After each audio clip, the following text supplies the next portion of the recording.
Plan ಆಗಿ ಇನ್ನೊಂದಾಗಿ ಮಾಡೋಕ್ಕಾಗಲ್ಲ. ನೀವು ಹೇಳಿದ್ರಲ್ಲೂ ಉತ್ತರ ಏನಂದ್ರೆ ಈ ಕೇಸಿಂದ ಹೊರಗಡೆ ಬಂದ್ರೆ ಅಂತ ಹೇಳ್ತಾರೆ. ಕೇಸಿಂದ ಹೊರಗಡೆ ಬಂದ್ರೆ ನಿಮಗೆ ಪ್ಲಾನ್ ಅನ್ನೋದು ಬರೋದೇ ಬಂದಿಲ್ಲ ಅಂದ್ರೆ ಪ್ಲಾನ್ ಅನ್ನೋದು ಬರೋದೇ ಪಾಯಿಂಟ್. ಅದಲ್ಲ, ಪ್ಲಾನ್ ಅನ್ನೋದು ಇಂಪಾರ್ಟೆಂಟ್ ಅಲ್ಲ. ನಿಮಗೆ what is more important here justice. ಇಲ್ಲಿ ಏನಾಗುತ್ತೆ, ನೀವು ಚೇಂಬರ್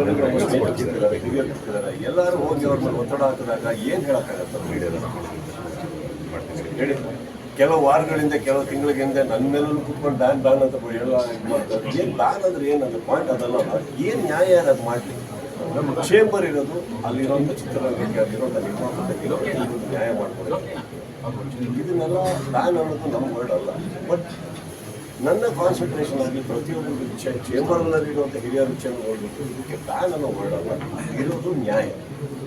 ಎಲ್ಲರೂ ದುಡ್ಡಿನ ಹಾಕೊಂಡು ನೋಡ್ತಾ ಇರೋದು ಪೊಲೀಸ್ನವ್ರಿಗೆ ಕೆಲಸ ಮಾಡ್ತಿದ್ದಾರೆ, ನೀವುಗಳು ಮಾಧ್ಯಮಗಳಿಗೆ ಕೆಲಸ ಮಾಡ್ತಾ ಇದ್ದೀವಿ. ನಾಳೆ ಕೋರ್ಟಿಗೆ ಹೋದಾಗ ಅಲ್ಲೇ ನಡೆಯುತ್ತೆ. ಅದೇ ಇಂಪಾರ್ಟೆಂಟ್. ಇದು ತುಂಬ ಸೆಕೆಂಡ್ರಿ.